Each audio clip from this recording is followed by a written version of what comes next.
நம்ம துல்கருக்கு Mani Ratnam sir direct பண்ண okay கண்மணிக்கு அப்புறம் ஒரு நல்ல ரொமான்டிக் மூவினா இந்த படம் தாங்க. ஏன்னா இதில் சாய் பல்லவி அண்ட் துல்கரோட ஆக்டிங் சூப்பராக இருக்கும். அது மட்டும் கிடையாது, த மோஸ்ட் ரொமான்டிக் மூவி. அதை பற்றி நம்ம பார்ப்போம்.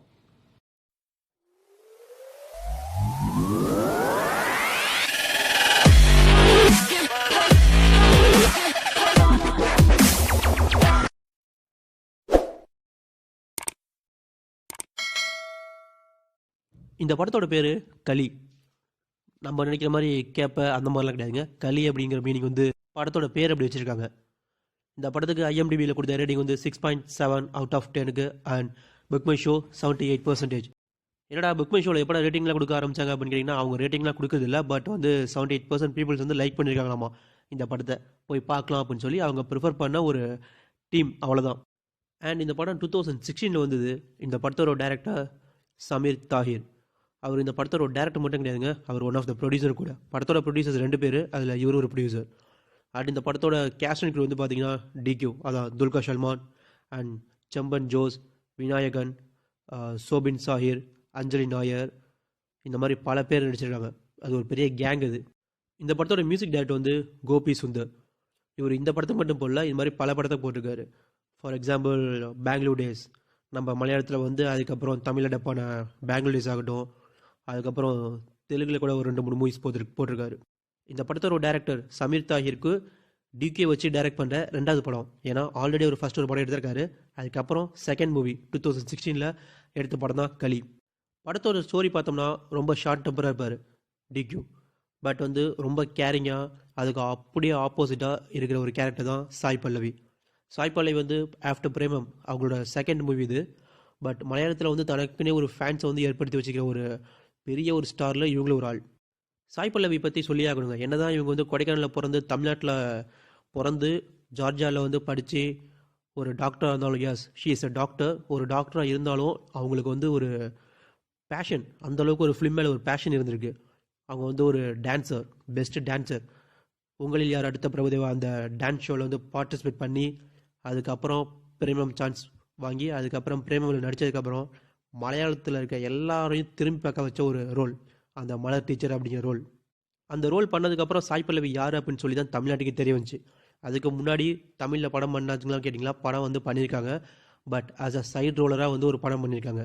தாம் தும்மில் வந்து ஹீரோயின் கங்கனா ரணவத் அவங்களோட ஃப்ரெண்டாக ஒரு ரோல், சின்ன ஒரு ஷார்ட்டில் ரொம்ப சின்னதாக வருவாங்க. பட் தமிழில் அவங்களுக்கு வந்து அந்தளவுக்கு தான் ஸ்டார்டிங்கில் வந்து அவங்களுக்கு ப்ரிஃபரன்ஸ் இருந்திருக்கு அப்படிங்கிறத நம்ம இந்த இடத்துல சொல்லி ஆகணும். அப்புறம் அப்புறம் இப்படி இருந்த ஒரு பொண்ணை வந்து திடீர்னு ஒரு ஹீரோயின் லெவலில் கொண்டு போய் வச்சு பேசுகிறீங்க அப்படின்னு பார்த்தீங்கன்னா, எஸ் அந்த ஷோ தான் ரீசன்.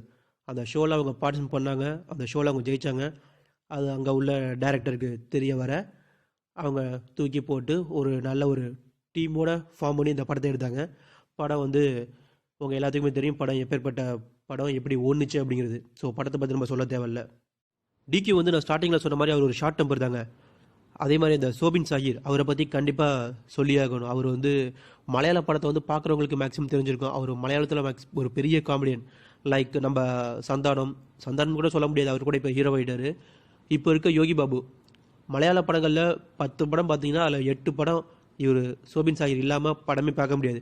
அந்தளவுக்கு ஒரு பெரிய ஆக்டர். அண்ட் எல்லா பெரிய ஆக்டர்ஸ் கூடயும் கம்பைன் பண்ணி நடிச்சிருக்காரு இவர். அப்புறம் இந்த படத்தில் விநாயகன் சொல்லி ஒரு கேரக்டருங்க. அவர் நம்ம தமிழ் படங்களில் பார்த்துருப்பீங்க. அந்த திமிரு படத்தில் விஷால் கூட நடிச்சிருப்பார். விஷால் கூட நடிச்சிருக்க மாட்டார். அந்த படத்தோட ஆண்டகோனிஸ்டோட அடியாளாக ஒருத்தர் வருவார், அந்த நோண்டிக்கிட்டே நடப்பார், அக்கா அக்கா அக்கான்னு சொல்லிக்கிட்டு. அவர் இந்த படத்தில் செமையாக ரோல் ப்ளே பண்ணியிருந்திருப்பார். ஆள் பார்க்க அப்படியே கருப்பாக ஒரு மாதிரி இருந்தாலும், அவரை பார்த்தாலும் ஒரு மாதிரியாக பயமாக இருக்கும். பட் இருந்தாலும் அவருக்கு மேக்ஸிமம் ஆண்டகோனிஸ்ட் அந்த ரோல் மட்டும்தான் அவருக்கு கொடுத்துக்கிட்டே இருப்பாங்க எப்போதுமே. அண்ட் ஆஸ் வெல் அஸ் இந்த படத்துலேயும் அதே தான். டிக்யூவும் சாய் பல்லவியும் காலேஜில் படிப்பாங்க. அதுக்கப்புறம் லவ் பண்ணுவாங்க. அதுக்கப்புறம் 2 பேர் வீட்லேயும் ஒத்துக்க மாட்டாங்க, வீட்டை விட்டு வெளியில் வந்துடுவாங்க. ஐ மீன் சாய் பல்லவி வீட்டில் ஒத்துக்க மாட்டாங்க, வீட்டை விட்டு வெளியே வந்துடுவாங்க. அதுக்கப்புறம் இவர் பைக்கை விற்று ரொம்ப ஸ்ட்ரகிள் பண்ணி ஒரு லெவலில் செட்டில் ஆவார். அவங்க ஃப்ரெண்டு வீட்டில் ஸ்டே பண்ணி அதுக்கப்புறம் ஒரு லெவலில் செட்டில் ஆவார்.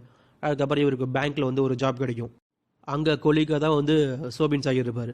இவர் என்ன தான் ஷார்ட் டப்பராக இருந்தாலும், இவர் ஷார்ட் டப்பரை வந்து போக்குறதுக்காக சாய் பல்லவி வந்து ரொம்பவே கஷ்டப்படுவாங்க. அதை பார்க்குறப்போ செமையாக இருக்கும். படத்தோட அந்த சீன்ஸ், அந்த மேக்கிங் சீன்ஸ் வந்து பார்க்குறப்ப செமையாக இருக்கும். And at the same time screen play வந்து வேறு லெவலில் இருக்குங்க. சோபின் சாஹிர் வந்து ஆக்சுவலாக இவரோட கொலிகாக இருப்பார். இவர் சாதாரணமாக பேச மாட்டார். ஒவ்வொருத்தரையும் நம்ம அந்த வடிவேலு படத்தில் வர மாதிரி அடித்து எப்படி இருக்க நல்லா இருக்கியா அப்படின்னு கேட்குற மாதிரி தான் அடித்து டிக்கி வந்து நல்லா இருக்கியா அப்படின்னு சொல்லி டெய்லியும் கேட்பாரு. இவரும் ஒவ்வொரு நாளும் பொறுத்து போய்கிட்டு இருப்பாரு. ஒரு நாள் கடைசியாக எல்லோரும் பார்ட்டிக்கு போவாங்க. டிக்கியோட சீனியர் ஆஃபீஸர் வந்து ஒருத்தவங்க பார்ட்டி அரேஞ்ச் பண்ணியிருப்பாங்க. ஒரு கேதரிங் ஃபங்க்ஷன் மாதிரி அரேஞ்ச் பண்ணியிருப்பாங்க. அதில் சோபின் சாஹிர் அவரும் வந்து பார்ட்டிக்கு வருவார். இவர் வழக்கம் போல் வந்து எப்போ அடித்து டிக்கியோ நல்லா இருக்கியா அப்படின்னு சொல்லி கேட்பாரு. அதுக்கு இத்தனை நாளாக இவர் சேர்த்து வச்சிருந்த காண்டு மொத்தமும் அவர் மேலே அடித்து தீர்த்துருவார். அதை பார்த்த உடனே சாய் பல்லவிக்கு செம்ம இன்சல்ட்டாக போயிடும். இவருக்கு பப்ளிக் பிளேஸில் எப்படி நடக்கணும்னு கூட தெரியல அப்படிங்கிற மாதிரி ஒரு பேட் இம்ப்ரெஷனை கிரியேட் பண்ணிட்டாரு அப்படின்னு சொல்லி அவருக்கு பயங்கர இன்சல்ட்டாக போயிடும். அவங்களுக்கு அந்த பிரச்சனையில் இவங்க 2 பேரும் சண்டை போட்டு சாய் பல்லவி தனியாக போயிடுவாங்க கோச்சுக்கிட்டு. அதுக்கப்புறம் இவர் சாய் பல்லவி சமாதானப்படுறதுக்காக இவர் கார் எடுத்துக்கிட்டு இவர் வருவார். அந்த சீன் ஆகட்டும் இல்லை டிரைவிங் சொல்லித்தர சீன் ஆகட்டும், சாய் பல்லவிக்கு ஆக்சுவலாக டிரைவிங் தெரியாது, இவர் தான் டிரைவிங் சொல்லி தருவார். அப்போது இவர் டிரைவிங் தெரியாமல் கொண்டே சாய் பல்லவி ஒரு கார் மேலே விட்டுருவாங்க. அதுக்கப்புறம் அவர் ஒன்றே ஹைப்பர் டென்ஷன் ஆகி அவர் கத்த ஆரம்பிச்சிருவார். யார் துல்கர் கத்த ஆரம்பிச்சிருவார். அதுக்கும் வழக்கம் போல் சாய் பல்லவி கடுப்பாகி போயிடுவாங்க கோச்சிக்கிட்டு. இவர் வந்து ஆக்சுவலாக படத்தில் இவர் வந்து ஷார்ட் டெம்பர், இவர் கத்துறதும் அவங்க ரொம்ப காமாக இருந்து எல்லாத்தையும் கேஷுவலாக சால்வ் பண்ணுறதாகட்டும், இவங்க 2 பேர்த்துக்கு நடக்கிற அந்த சின்ன சின்ன மிஸ் அண்டர்ஸ்டாண்டிங் வந்து படத்தில் கொஞ்ச நேரம் இருந்தாலும் அதுக்கப்புறம் கொஞ்சம் சரியாக போயிடும். பட் இவர் லாஸ்ட்டாக பண்ணுற ஒரு பெரிய தப்பு வந்து அவங்க சாய் பல்லவிக்கு ஒரு பெரிய ப்ராப்ளத்தில் கொண்டு போய் மாட்டி விட்டுருவார். அதுக்கப்புறம் தான் நம்ம வில்லனுங்கிற ஒரு கேரக்டர் அவங்களாம் என்ட்ரி, அந்த விநாயகன் ஆகட்டும் இல்லை செம்பன் ஜோஸ் இவங்க ஆகட்டும் எல்லாரோடைய மொத்த என்ட்ரியும் அதுக்கப்புறம் தான். இவங்க வந்து கடத்த பார்ப்பாங்க, சாய் பல்லவியை கடத்தி ரேப் பண்ண பார்ப்பாங்க. இவங்களுக்கு டிரைவிங்கும் தெரியாமல் ஒரு இடத்துல கொண்டே மோதி நிப்பாடிடுவாங்க சாய் பல்லவி. அதுக்கப்புறம் இவர் கண்டுபிடிச்சாரா இல்லையா, அவங்ககிட்டேருந்து காப்பாற்றினாரா இல்லையா அப்படிங்கிறது தான் ரிமைனிங் ஸ்டோரி. மேக்ஸிமம் ஸ்டோரி நான் இங்கேயே எல்லாத்தையும் சொல்லிட்டேன். பட் இருந்தாலும் படம் பார்க்கும்போது நல்லா தான் இருக்கும். எங்களுக்கு எந்த ஒரு சஸ்பென்ஸும் குறையவே குறையாது. ஏன்னா படம் வந்து ஒரு ரொமான்டிக் மூவி அப்படிங்கிறனால நல்லா ஜாலியாக பார்க்கலாம் இந்த படத்தை. அண்ட் ஒன் மோர் திங், படத்தில் டிகியோட எக்ஸ்பிரஷன்ஸ் ஆகட்டும் இல்லை சாய் பல்லியோட எக்ஸ்பிரஷன்ஸ் ஆகட்டும் அதெல்லாம் செம்மையாக அழகாக காமிச்சிருப்பார் தாஹிர். ஃபார் எக்ஸாம்பிள், அந்த சாய் பல்லியை வந்து சிப்ஸ் சாப்பிட்டுட்டு இருப்பாங்க, கடிச்சிக்கிட்டு முறுக்குன்னு சாப்பிட்றது வந்து இவருக்கு அந்த சத்தம் வந்து இரிட்டேட் ஆகும் டிகியூக்கு. அப்போ வந்து மொத்தமாக தட்டி விட்டுருவார் சாய் பல்லி மேலே. அந்த சிம்பிள் சீன் தான் அது, நமக்கு பார்க்கும்போது சிம்பிளாக தெரியும். பட் இருந்தாலும் அதுக்கப்புறம் அவரே வந்து எல்லாத்தையும் தலையிலேருந்து க்ளீன் பண்ணி எடுத்து சாய் பல்லி வாயில் விட்டுவார். அவர் திரும்ப வழக்கம் போல் கடித்து சத்தத்தை ஏற்படுத்துவா. ஆனால் அதுக்கப்புறம் அவர் ரொம்ப காமாக பிஹேவ் பண்ணுவார்.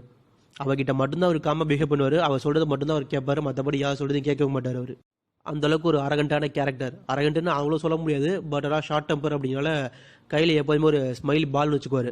அதை வந்து சாய் பல்லி தான் கொடுப்பாங்க. நீ எப்போல்லாம் கோவம் அறியோ அப்போல்லாம் வந்து இந்த பாலை ப்ரெஸ் பண்ணிக்கோ, உன் கோவத்தை வந்து கண்ட்ரோல் பண்ணிக்கோ அப்படின்னு சொல்லி இந்த பாலை கொடுப்பாரு. ஸோ ஆஃபீஸ் ஹவர்ஸில் எப்போதுமே மேக்ஸிமம் வந்து இந்த பாலை கையில் வச்சு கீழே ப்ரெஸ் பண்ணிட்டே இருப்பாங்க. ஏன்னா ஆஃபீஸில் நிறைய பேர் வருவாங்க, டென்ஷன் பண்ணுவாங்க அப்படிங்கிற ரீசனுக்காக கையில் வச்சு ப்ரெஸ் பண்ணிட்டே இருப்பாங்க. ஃபைனலாக இந்த படம் எல்லோரும் பார்க்கக்கூடிய. இந்த வீடியோ உங்களுக்கு பிடிச்சிருந்தா ஷேர் பண்ணுங்கள், லைக் பண்ணுங்கள். அண்ட் தேங்க்ஸ் ஃபார் வாட்சிங் திஸ் வீடியோ. பாய்.